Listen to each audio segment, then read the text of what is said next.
KANEKO was founded on the belief that creativity is essential to human life, not just the arts.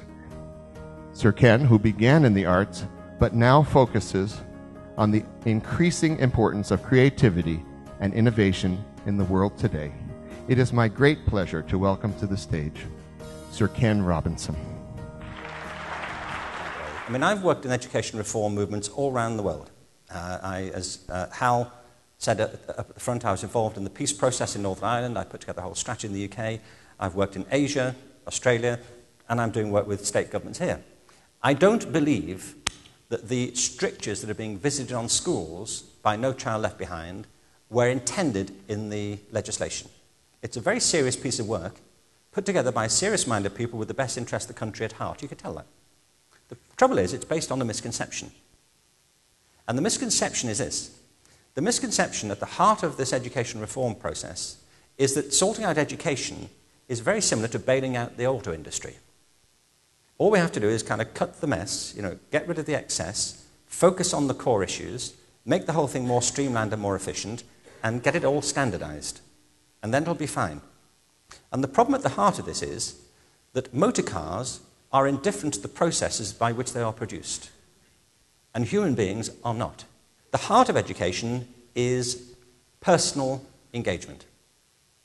I came across a great book years and years ago now. It's called The Empty Space. It's by the theatre director, some of you will know, called Peter Brook. And he talks about the unholy theatre. And he said, he gives himself a thought experiment. He said,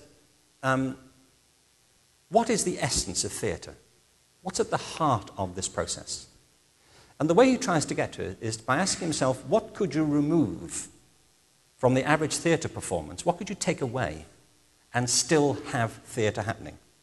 There are two things you have to have if you're to have theatre at all, that you cannot remove and still have it. One of them is an actor in a space, and the second is somebody watching what's happening.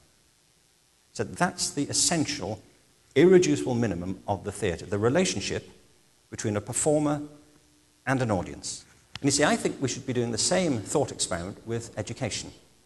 At the heart of education, the irreducible minimum of education, is a learner and a teacher. Sometimes the teacher and the learner are the same person, but it's somebody trying to work something out or engage in something. And everything else should be focused on improving that relationship.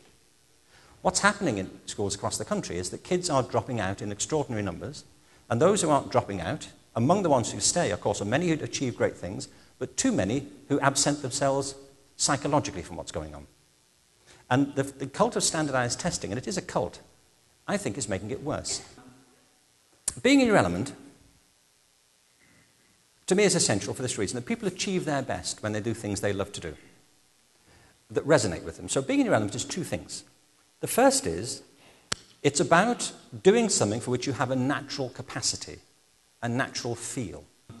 I think we can probably say with some certainty that June KANEKO has a natural feel for ceramics. I think I can put my neck out on this one. But knowing what the material does, how it works, and being fascinated too by it. This is the second thing. It's not enough to be good at something, to be in your element. I know plenty of people who are good at things that they don't much like doing. Lots of people in jobs, they're very good at them, they don't really care for it. To be in your element, you have to love it too. And if you love something you're good at, really you never work again after that. It's that sweet spot where talent meets passion. What happens if you pursue your talent and your passion is your life reconfigures around you, because life is not linear, it's organic.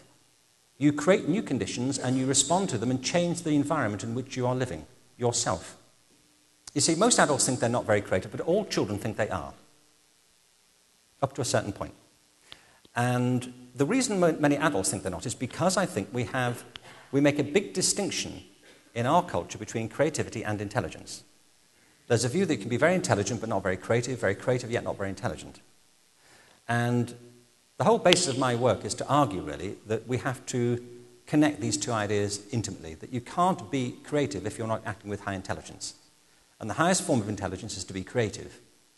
So let me define creativity. I define it as the process of having original ideas that have value. The process of having original ideas that have value. There are misconceptions about creativity. One is that it's about special people. It isn't. Everybody has immense natural creative capacities. The trick is to hang on to them. The second is that it's about special things. It's not. You can be creative at anything. Anything. Science, math, running a business, having relationships, cooking, art, music, anything is a scene of possible creativity. Anything that involves your intelligence. We know now that anybody can be helped to read and write given the proper conditions and the right techniques. The same is true with creativity. When people say they're not creative, all it means to me is they never learned how to do this. They never learned what was involved. And early on, they got the impression from someone from somewhere that it was not for them. You know, the heart of human beings is this tremendous power for imagination to bring to mind things that aren't present and then to apply it to developing new solutions and new possibilities. It's what's led us to here, and it's what will take us into the future if we celebrate it and invest properly in it and understand the processes by which it flourishes and how it works. And I think if we're interested in creativity, whether it's in science or art or in music or in business or in our communities, that we're in the miracle business. And there's no better business, I think. Thank you very much.